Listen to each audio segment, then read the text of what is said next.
Selamat pagi rekan-rekan dan dosen pengampu yang saya hormati. Nama saya Muhammad Fadil Kamal Zaman, NPM 240 8010554. Hari ini saya akan mempresentasikan hasil kajian filsafat hukum saya yang berjudul Hubungan Hukum dengan Keadilan, Tinjauan Filosofis terhadap dialektika antara kepastian formal dan keadilan substantif.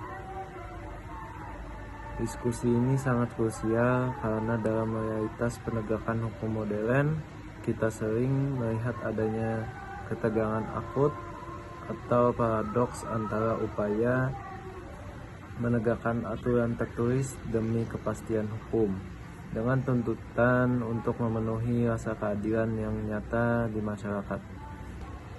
Mengapa masalah ini terus terjadi? Secara ontologis, hukum diciptakan bukan dalam ruang hampa, melainkan sebagai instrumen untuk mencapai keadilan. Tanpa orientasi pada keadilan, hukum akan kehilangan basis moralnya dan merosot menjadi alat kekuasaan yang represif. Namun, seiring modernisasi, hukum mengalami institusionalisasi yang masif, menjadi teks-teks undang-undang yang kaku. Akibatnya, aparat penegak hukum sering terjebak dalam cara berhukum yang mekanis, menjadi sekadar corong undang-undang. Hukum tampak sangat tajam menindak pelanggaran kecil masyarakat bawah demi kepastian formal, tetapi mendadak tumpul ketika berhadapan dengan kejahatan struktural yang berlindung di balik celah regulasi.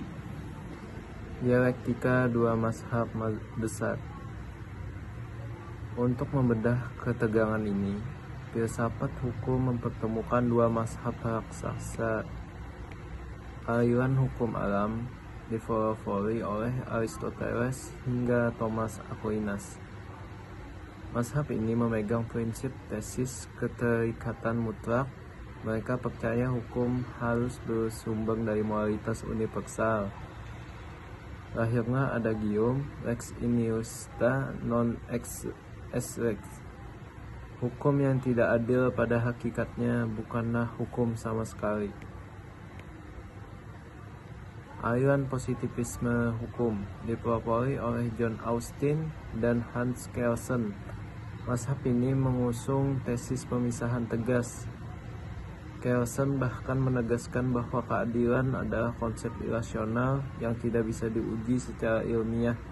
Bagi positivisme, hukum tetap sah selama dibuat oleh otoritas berwenang melalui prosedur yang benar, peduli seberapa kejam atau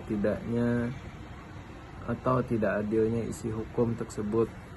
Lantas, bagaimana kita menjembatani keduanya? Kita tidak boleh memutus hubungan hukum dan keadilan secara total. Hubungan keduanya harus bersifat simbiotis, organis.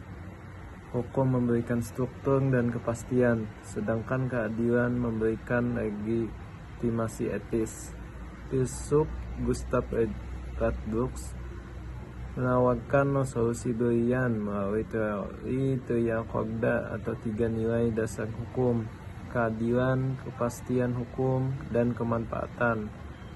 Melalui formula Radbruch ditekankan bahwa kepastian hukum memang harus diutamakan demi ketertiban, namun ia wajib mengalah pada keadilan substantif. Apabila kadar ketidakadilan dalam aturan positif tersebut sudah ekstrim dan melampaui batas toleransi kemanusiaan. Solusi paradigma hukum progresif di Indonesia untuk mengatasi kebuntuan hukum formalistik yang melahirkan ketidakadilan yang dilegalkan, kita perlu beralih ke paradigma hukum progresif yang digagas oleh Profesor Satgipto Raharjo. Landasan filosofisnya sangat kuat. Hukum adalah untuk manusia dan bukan manusia untuk hukum.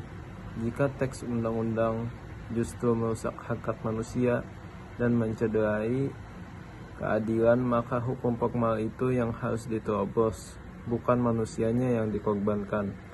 Hakim tidak boleh pasif seperti robot undang-undang, melainkan harus aktif melakukan penemuan hukum dan berani melakukan terobosan judicial aktivis demi menyelamatkan esensi keadilan substantif.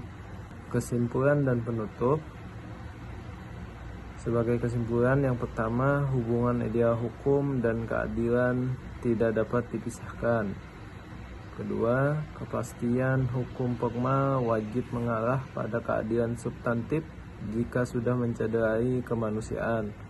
Ketiga, diperlukan reformasi mentalitas penegak hukum agar berani menggunakan hati nurani dan empati dalam memutus perkara, terutama bagi masyarakat rentan.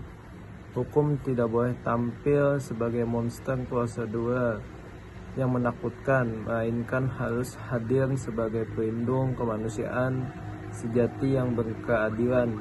Terima kasih atas perhatiannya.